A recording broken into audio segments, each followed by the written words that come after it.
오늘은 2024년 6월 9일 연중 제10주일입니다. 성부와 성자와 성령의 이름으로 아멘. 마르코가 전한 거룩한 복음입니다. 그때 예수님께서 제자들과 함께 집으로 가셨다. 그러자 군중이 다시 모여들어 예수님의 일행은 음식을 들 수조차 없었다. 그런데 예수님의 친척들이 소문을 듣고 그분을 붙잡으러 나섰다. 그들은 예수님께서 미쳤다고 생각하였던 것이다. 한편 예루살렘에서 내려온 율법학자들이 그는 베엘제불이 들렸다고도 하고 그는 마귀 우두머리의 힘을 빌려 마귀들을 쫓아낸다고도 하였다. 그래서 예수님께서는 그들을 부르셔서 비유를 들어 말씀하셨다. 어떻게 사탄이 사탄을 쫓아낼 수 있느냐? 한 나라가 갈라서면 그 나라는 버티어내지 못한다. 한 집안이 갈라서면 그 집안은 버티어내지 못할 것이다. 사탄도 자신을 거슬러 일어나 갈라서면 버티어내지 못하고 끝장이 난다.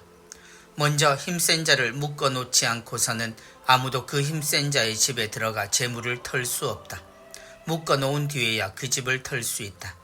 내가 진실로 너희에게 말한다. 사람들이 짓는 모든 죄와 그들이 신성을 모독하는 어떠한 말도 용서받을 것이다. 그러나 성령을 모독하는 자는 영원히 용서를 받지 못하고 영원한 죄에 매이게 된다. 이 말씀을 하신 것은 사람들이 그는 더러운 영이 들렸다고 말하였기 때문이다. 그때 예수님의 어머니와 형제들이 왔다. 그들은 밖에 서서 사람을 보내어 예수님을 불렀다. 그분 둘레에는 군중이 앉아 있었는데 사람들이 예수님께 보십시오. 스승님의 어머님과 형제들과 노이들이 밖에서 스승님을 찾고 계십니다 하고 말하였다. 그러자 예수님께서 그들에게 누가 내 어머니고 내 형제들이냐 하고 반문하셨다. 그리고 당신 주위에 앉은 사람들을 둘러보시며 이르셨다. 이들이 내 어머니고 내 형제들이다. 하느님의 뜻을 실행하는 사람이 바로 내 형제요 노이요 어머니다. 주님의 말씀입니다. 그리스도님 찬미합니다.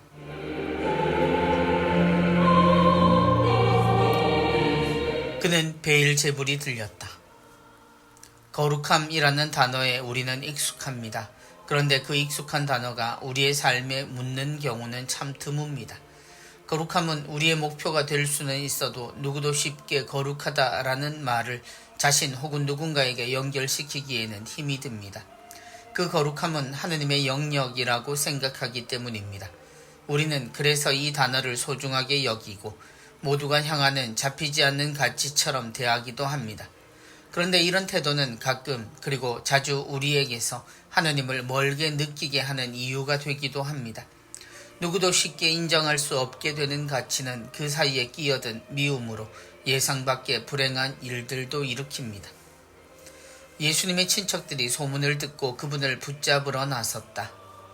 오늘 성경 내용은 분명 성경 안에 존재하지만 잘 발견되지 않는 장면입니다. 예수님을 의심하고 비하하는 장면은 우리에게 낯설지 않지만 오늘 이 장면은 예수님의 친척들이 예수님을 미쳤다고 생각했다는 이야기입니다. 또한 거기에 예수님에 대해 들린 구체적인 소문 하나는 그분이 베엘제불, 곧 마귀가 들렸다는 이야기입니다. 그분이 하신 일은 마귀와 전혀 관계가 없는데도 그들은 그렇게 생각합니다. 그는 마귀 우두머리의 힘을 빌려 마귀들을 쫓아낸다. 사람에 대한 선입견은 얼마나 무섭습니까? 그가 어떤 사람인가를 두고 미리 생각하는 우리의 태도에는 세상을 바라보고 살아가는 우리가 받은 영향들이 포함되어 있습니다. 결코 사람에게 거룩함이라는 말을 붙일 수 없는 이들은 그 나름의 높은 기준을 사람에게 들이댑니다. 그리고 그가 아무리 선하고 정의로운 모습을 보여도 단순하게 무시하는 것도 그 때문이고 같은 선행을 두고도 평가절하하거나 다른 일을 두고 훨씬 가치 있는 듯 여기는 것도 같은 이유입니다. 전혀 떠올릴 수 없는 마귀의 가치를 예수님께 붙인 이유는 어떤 이유보다 주님을 무시하기 때문입니다. 그리고 친척들이 예수님을 미쳤다고 생각한 이유도 바로 그 때문입니다. 어떻게 사탄이 사탄을 쫓아낼 수 있느냐? 주님은 그들에게 생각을 해보길 권하십니다. 사람에 대해 이미 알고 있고 생각하는 기준으로 대하기보다 앉아서 생각을 좀 해보라는 것입니다. 세상이 어떻게 되었고 나의 삶은 그 속에서 어떻게 평가받고 대접받는가가 아니라 하느님의 뜻이 무엇이고 사람은 어떻게 살아야 하는가를 생각한다면 눈앞에 벌어지는 사람의 행동에 선입견이 아닌 그 자체로 바라보고 생각할 수 있어야 한다는 이야기입니다.